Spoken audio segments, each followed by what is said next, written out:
danas sam odlučila sa vama podijeliti jedan receptić, to jest odlučila sam vam pokazati kako sam napravila svoj prirodni dezodoran, a prije nego što krenemo na receptić, htjela sam samo skrenuti pozornost da kažem i zašto sam napravila svoj prirodni dezodoran i zašto mislim da i vi upravo trebate krenuti tim putem.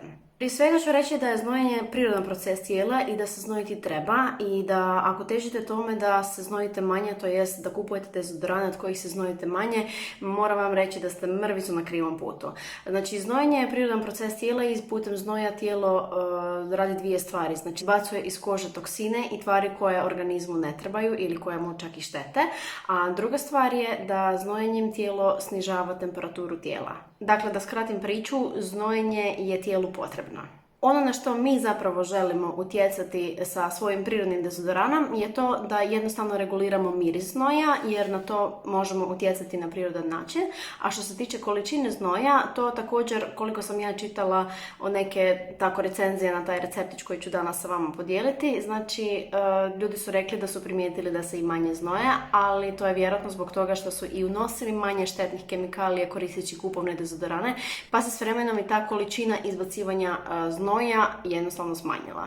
Kupovni dezodorani naravno odražuju taj dio posla da eliminiraju miris znoja, ali također neki dezodorani utječu i na to da zaustavljaju prirodno izlučivanje znoja, tako da sasvim je u redu ako želite nastaviti koristiti kupovne dezodorane, samo morate imati na umu da se najvjerojatnije mažete aluminijem. A ako je vama to u redu da nanosite aluminij na svoje tijelo, mislim da ne trebate apsolutno ništa mijenjati. Za one koji žele znati više o tom aluminiju, reći ću samo ukratko, neću previše dužiti, brzo ćemo preći na receptić. Znači, aluminij u kupovnim dezodoranima služi upravo tome da začepljuje pore i na taj način smanjuje lučenje znoja, što znači da ste vi ono što tijelo prirodno želi izbaciti jer mu ne treba, jer je toksično, jer ga uništava, vi ste to na silu zadržali i niste tijelu dozvolili da to izbaci. To vam rade znači ti kupovni dezodorani, na taj način se manje znojite, vi ste svi sretni i zadovoljni, ali zapravo svojem tijelu štetite.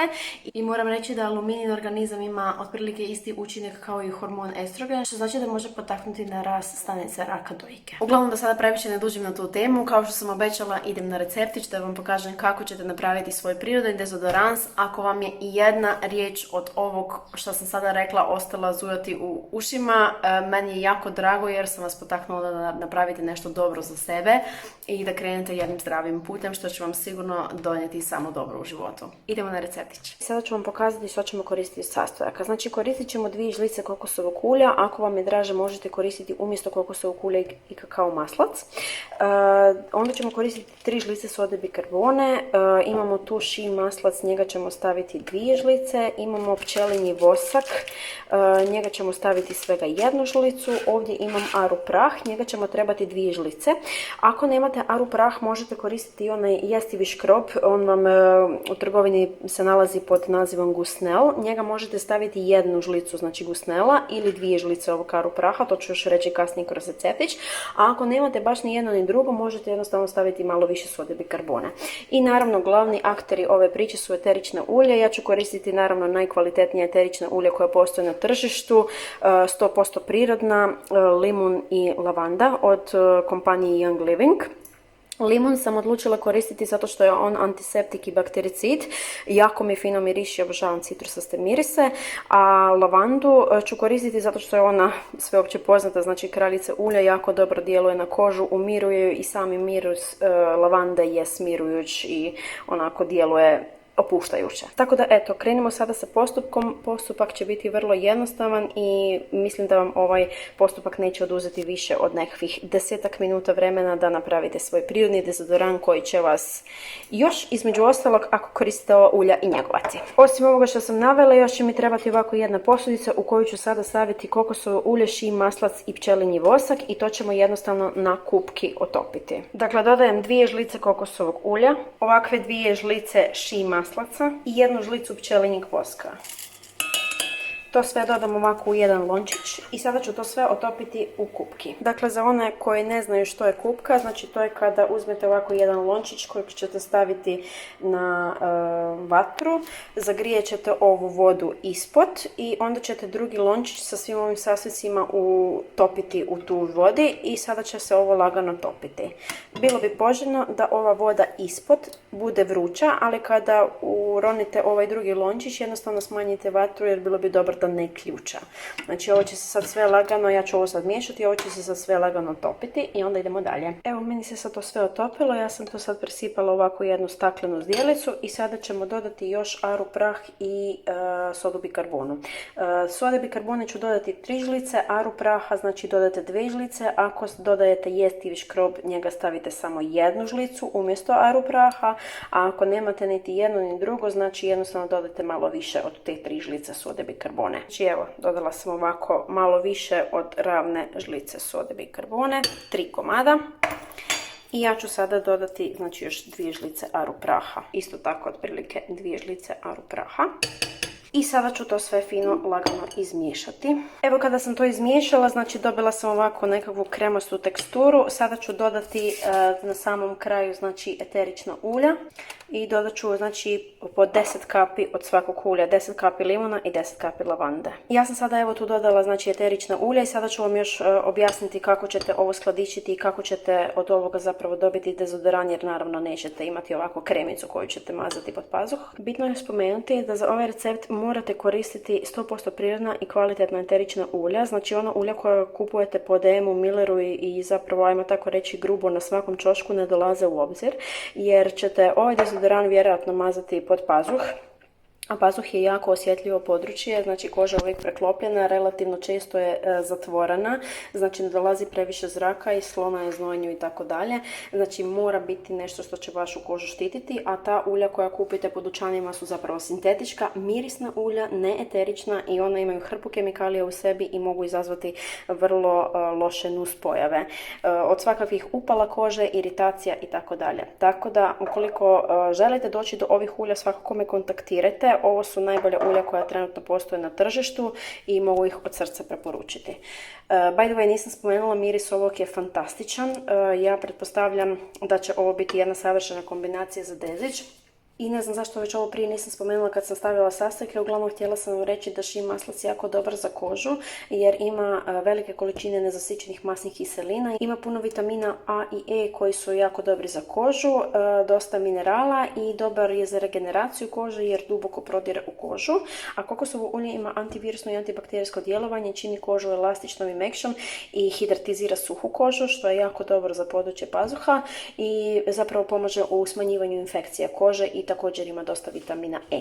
Tako da su te dvije kombinacije po meni super za dezodoran, ali rekla sam već u početku, znači vi možete koristiti rađe i kakao maslac koji također ima svoje blagotvorno djelovanje na kožu. Soda bikarbona jako dobro omekšava kožu i služi nam za neutraliziranje mirisa. I eterična ulja, to sam naravno spomenula čemu već koje ulje služi i kombinacija ovih ulja što se tiče mirisa je savršena. E sad što se tiče pohranjivanja, znači ima 3 načine pohrane ove kremice, to je dezodorana. Prvi način je možete izliti ovo sad u silikonske kalupe gdje ćete to ostaviti preko noći da se to stvrdne, pretvorit će se znači u nekakvu, ajmo reći, kapsulu i vi ćete onda tu kapsulu moći direktno mazati na kožu, to je prvi način. Drugi način je možete izliti u nekakvu posudicu za običnu kremu, znači ja preporučam da bude staklena posuda, iako može i bilo kakva, znači kao kremica, ali onda ćete morati nanositi prstima, znači umaljati prste pa onda nanijeti na pazuh. I treća opcija je da možete uzeti ovako jedan kalupić za dezić. Ja sam uzela ovaj kalupić i sada ću tu znači nasipati unutra ovu smjesu i jednostavno ću ostaviti preko noći otvoreno da se ovako stisne kako je i onda ću dobiti dezodoran. Loša strana ovoga je što je plastično, nisam nigdje našla stakleno. Ako slučajno vi znate gdje ima za kupiti ovakvih staklenih kalupa, svakako mi javite jer bi volila rađe da je stakleno, s obzirom da plastika baš i nije najidealniji izbor. I moram odmah napomenuti da je jedina mana ovog dezodorana, za razliku od kupovnih kod kojih ne morate voditi brigu o tom dijelu priče, je to da će se vjerojatno po ljeti otapati, tako da bi bilo dobro da ovo držite na nekom hladnijem mjestu. Ne treba biti nužno u frižideru, ali neko hladnije mjesto bi svakako bilo dobro da se ne pretvori opet u ovakvu ovu kremastu masu. Tako da ovaj dezić, nažalost, trebate izbjegavati nositi u torbicama po ljeti. Po zimi nemate frke s tim. A što se tiče roka trajanja, da za kraj kažem, rok trajanja ovog dezića je na otprilike godinu dana, ali je bitno da je na nekom hladnijem i tamnijem mjestu. Evo, kada sam ove svoje posudice napunila, ja sam dobila 2 komada ovog dezodorana. Ja ću sada ovo staviti na neko hladno mjesto, možete staviti čak i u frižider. Prefino mirišu, jedino znači ne smijete poklopiti prvu noć da se ovo jako dobro stisne i ohladi. Evo, snimam sada par dana kasnije samo mali kratki update u vezi dezića. Morala sam ga naravno isprobati prvo da mogu odmah podijeliti sa vama i dojmove. Znači, jako mi se sviđa. Prvi dan sam ga koristila kada sam izbivala iz kuće jedno onako otprilike period 3 sata i moram reći da apsolutno ništa nisam osjetila miris svog znoja. Tako da jako dobro neutraliziram mirise. Što se tiče znojanja, ja se općenito ne znojim jako. Znači, ja nikada nisam imala ono baš primjerice one fleke ispod pazuhe ili tako nešto. Tako da po tom pitanju vam zbilja ne znam reći da li djeluje na količinu znoja. Iako ono što sam spomenula već i u početku videa, znači količinu znoja određuje tijelo i on izbaci u principu onaj višak koji njemu smeta. Tako da eto, imate svaku moju preporuku da napravite svoj dezić i u komentarima mi ostavite kako se vama svidio. Ja ću samo reći znači da mi savršeno miriši, da mi je totalno nježan i sve naj.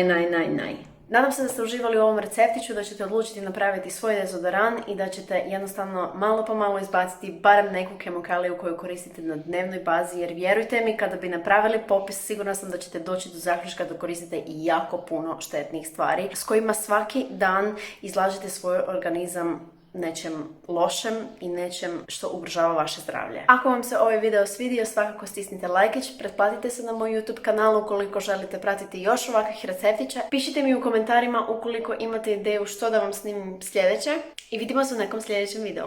Ćao vas!